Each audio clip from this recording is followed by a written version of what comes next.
ABD Temsilciler Meclisi üyesi ve Temsilciler Meclisi'nin Çin'le Stratejik Rekabet Özel Komitesi üyesi Richie Torres, 25 Mayıs'ta meclise Uygur Soykırımı İstihbarat Soruşturma Yasası adlı bir yasa tasarısı sundu. Richie Torres'in 25 Mayıs'ta yaptığı duyuruya göre yasa tasarısı ABD Ulusal İstihbarat Dairesi'nin Uygurlara karşı sürmekte olan soykırımına ilişkin yıllık bir rapor hazırlanmasını ve ulusal meclise sunulmasını gerektiriyor.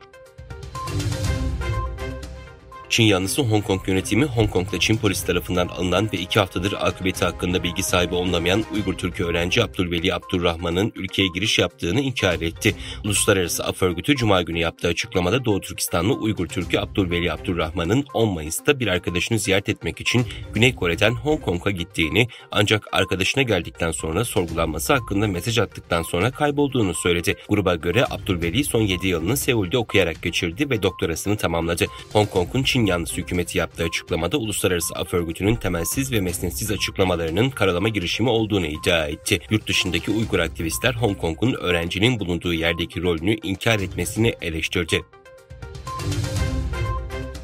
Gurbetteki Uygur Sivil Toplum Kuruluşları Birleşmiş Milletler Yüksek Komiseri Volker Türk'e çağrıda bulunarak Uygur soykırımı konusunda tavrını netleştirmesini istedi.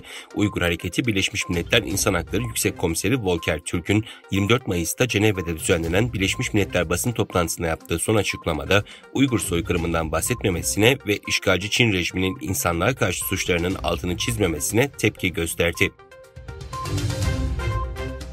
Çin propaganda ağı Xinhua Haber Ajansı'nın 24 Mayıs'ta bildirdiğine göre Çin Merkezi Halk Komitesi Siyasi Konseyi Başkanı Wang Huning 22-24 Mayıs tarihleri arasında Doğu Türkistan'ı ziyaret ederek Urumçi'deki sözde Xinjiang Müzesi, İslam Enstitüsü, Xinjiang Üniversitesi ve de Kadim Kaşgar diyarındaki yapay antik kent turizm merkezi Hedgah Camii, Ayahmengen köyünü gezip tozdu. Çinli yetkili gezi sırasında Doğu Türkistan konusunda daha fazla asimilasyon uygulanması gerektiğini vurgularken adeta Doğu Türkistan'ı Çinlileştirme, İslam'a ve Müslümanlara yönelik şiddet ve terör politikasını sürdürme ve katliama devam etme çağrısında bulunurcasına liderimiz Xi Jinping'in himayesinde yeni dönemde bütün gücümüzle terörle mücadele edeceğiz. Çin ulusunu, Çin kültürünü, Çin Komünist Partisi'ni ve Çin tarzı sosyalizmi pekiştirmeliyiz şeklinde briefingler vererek masum halk üzerindeki art niyetini bir kez daha gözler önüne serdi.